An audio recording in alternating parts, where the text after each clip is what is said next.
I am sure to conduct an interview with this individual purpose only. So I have here sir, 7 questions.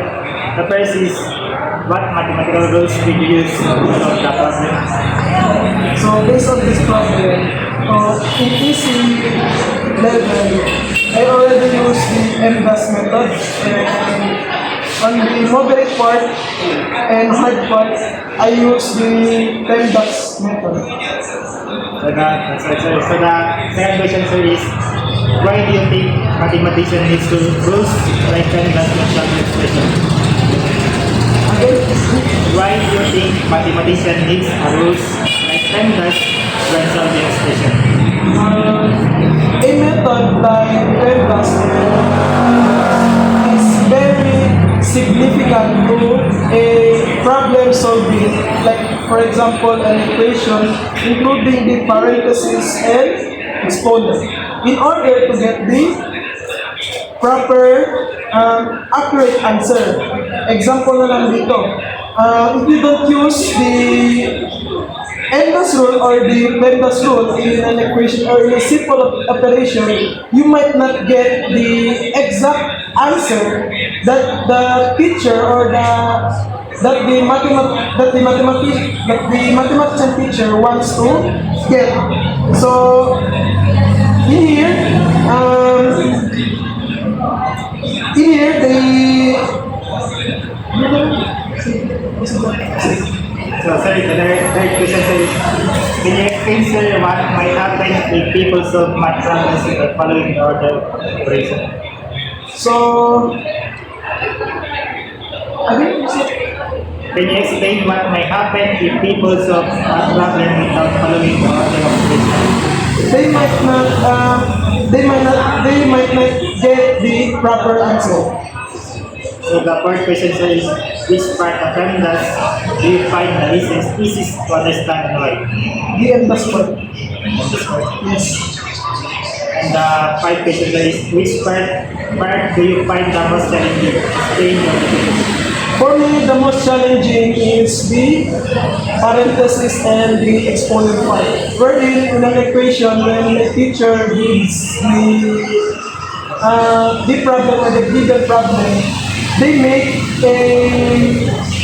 a broad problems like a wide problem that the students might be kumbaga nahihilo sila, mag-elo. Kaya that's the most challenging part for me. How about sir in this question, the most challenging?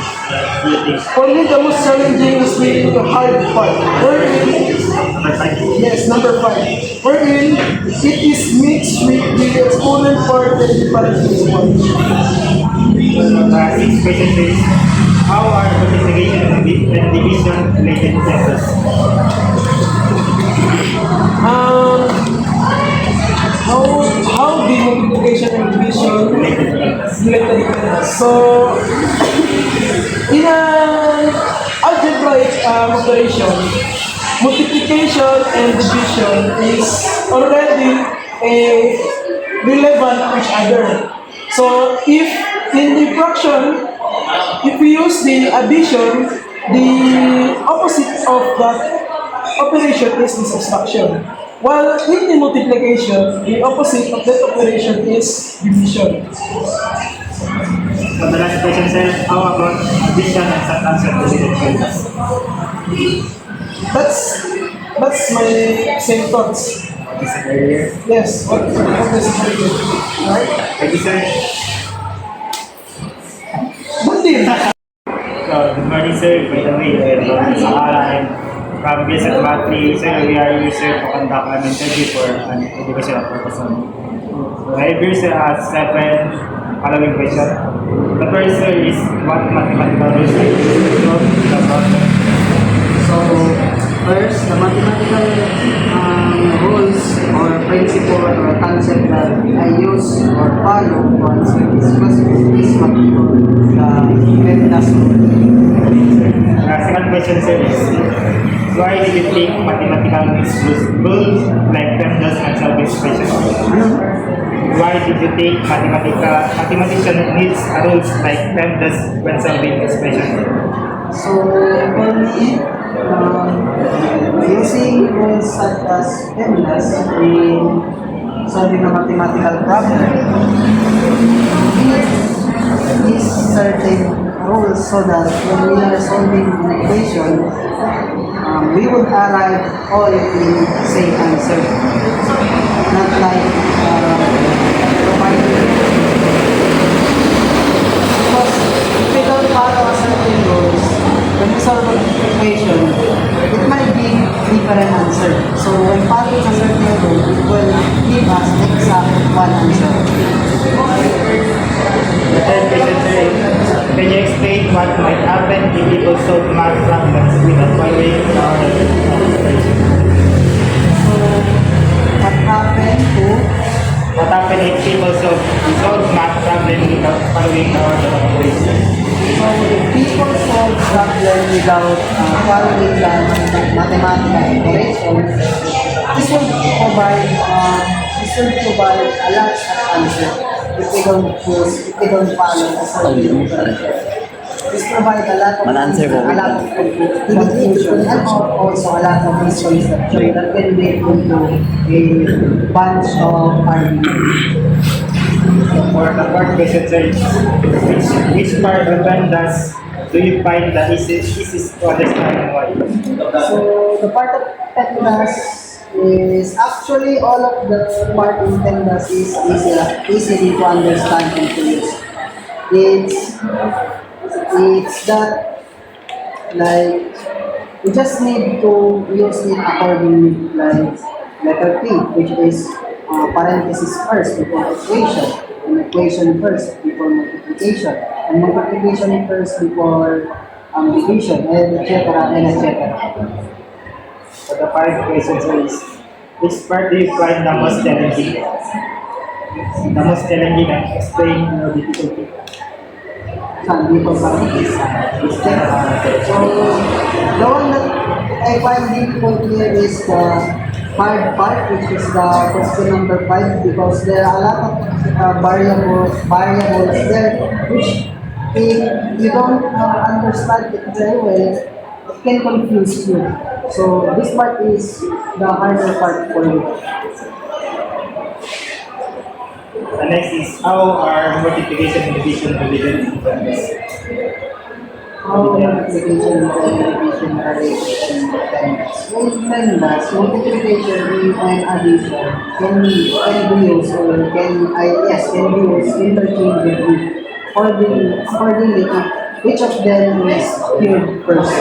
So if the multiplication occurred first, if there are two operations, multiplication and division, which among them is first, then that's the first thing that we're going to use.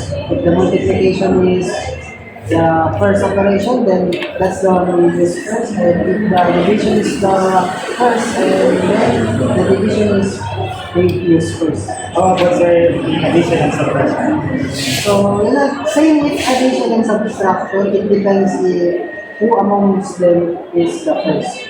Addition is the first, then we will use addition. If subtraction is the first, then we will use subtraction. That's all, sir. Thank you, sir. Good noon, ma'am. By the way, I am from Sakala from Desert Monday. I'm here to Mandakan. And they're here for addition. Earlier, ma'am, you answered the sub question, which is the first question, ma'am. I have used the question. The first question is what mathematical rules did you use to solve the problem? To solve the problem, the mathematical rules that I use is PEMDAS. The second question, ma'am, is why do you think mathematician needs rules like PEMDAS when solving equations? To get the answer correctly. The third question is, can you explain what might happen if people solve math problem without following the order of operation? Same with the last question or the last question given like 10 minus 2 tapos times 10 minus 2 times times 3, yung answer niya is 24. So, in that problem, mali siya kasi the first thing that he or she does is minus niya muna before niya minus. Pero, kung i-apply mo yung PEMDAS rule, the right way to do it is dapat i-times na niya before mo i-minus. So, that is the possible outcome na mangyayari if kung hindi mo ginamit yung PEMDAS. For the third question is, which kind of PEMDAS do you find the easiest to understand? The parenthesis, the first one. The next question is, which part do you find the most challenging? Explain your difficulty. Sa division and multiplication. How about in this question now? Which Yung part? sa hard question. Hard question. Number 5. Between kasi the two, meron siyang parenthesis. Hindi namin dapat na malayan. Meron pa pala siya. Dapat pala, na yung division before yung last. The next question naman is, how are multiplication and division related to PEMDAS? Or paano siya, ano yung kita yung multiplication and division? If kung gagawin natin yung control, na yung multiplication na PEMDAS. Pero, as far as I know, pwede lang siya mag-division. Diba? Or multiplication or division? Yeah. How about in addition and subtraction? Una yung addition. Pero, as far as I know also, pwede din siya mag-division. Thank you for your I am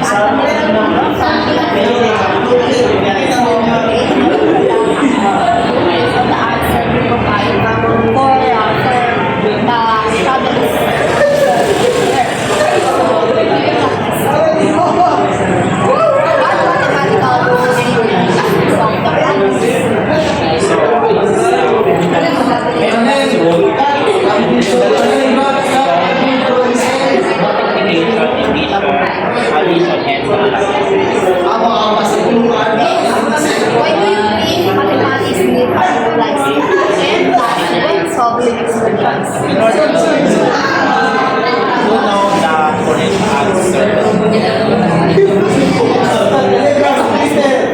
Can you explain what might happen because of mathematics without finding the order of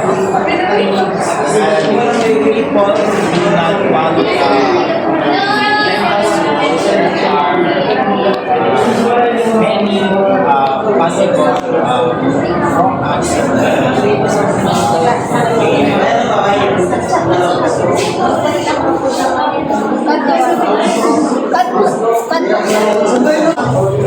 Yung question ko, di ba yes, pero hindi mo without finding the order. So, paano ba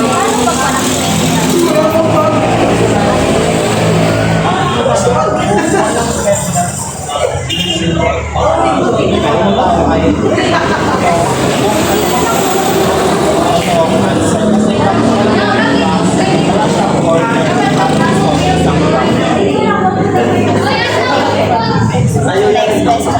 Which part of PEMDAS do you find the easiest to understand? So what?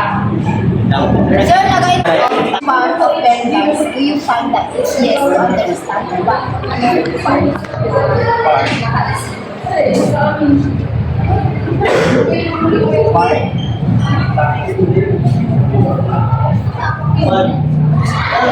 Sa PEMDAS, on the part na part na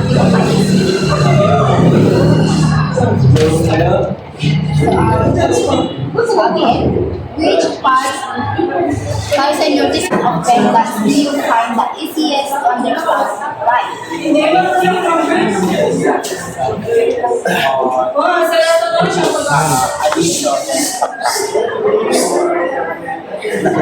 How about yung multiplication?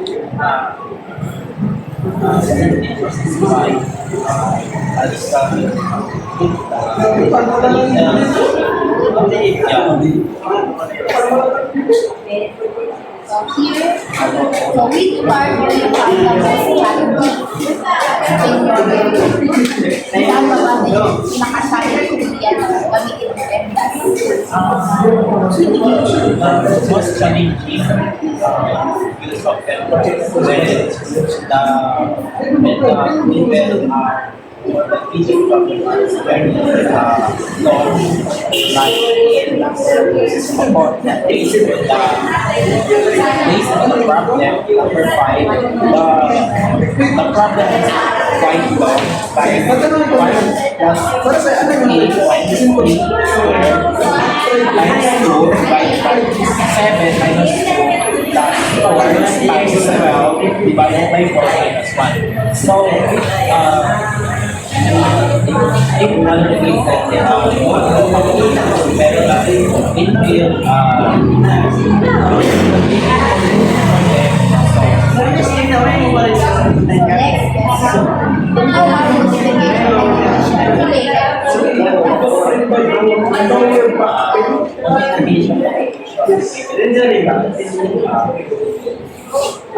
Independence and standard and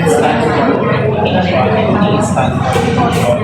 So when we solve a problem, if there's multiple sign, so first the answer sign before the addition. Next, how are addition and subtraction related to past? Ano sa tatay?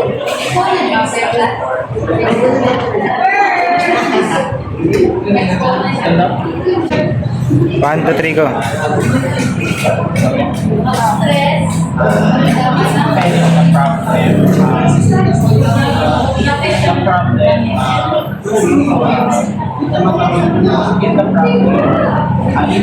First side of the problem is subtraction. We need subtraction before addition. The first side of the problem is addition. Is given in the problem. One, then that's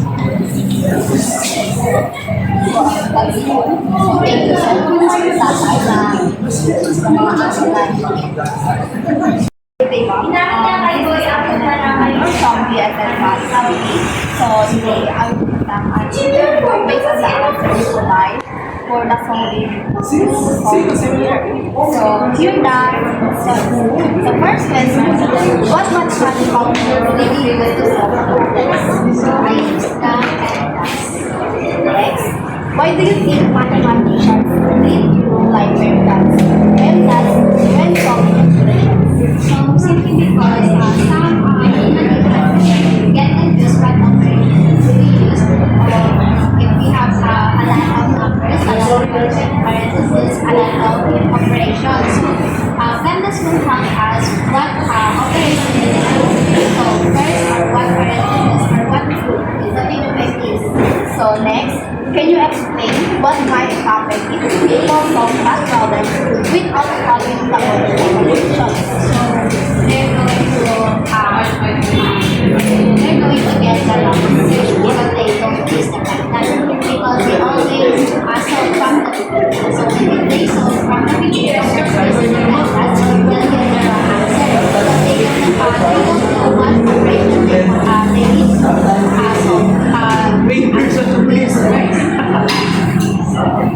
Next, which part of PEMDAS do you find like understand why?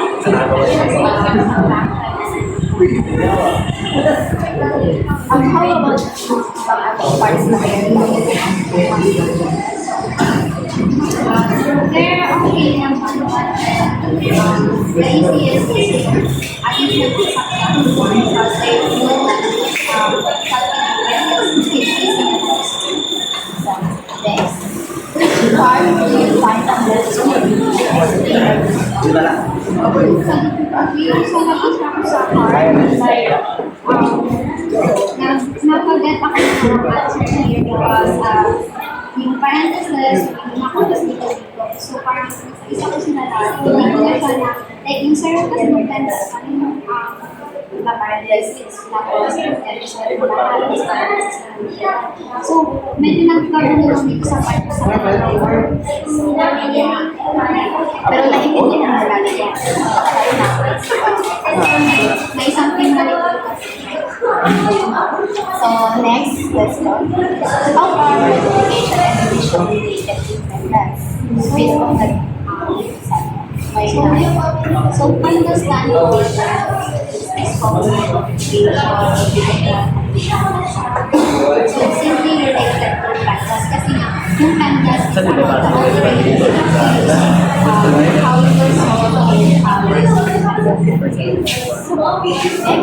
how how are addition and subtraction related to that? So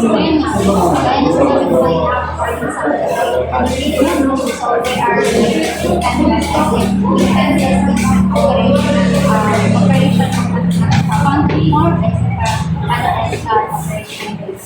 so dito sa or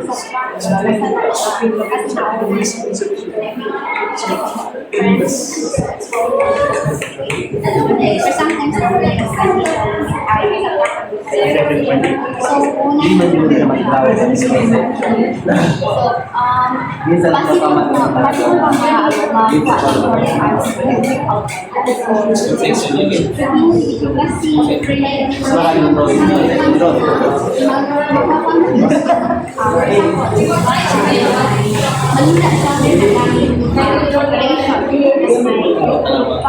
so, hindi niya alam kung ano ang so, therefore, unang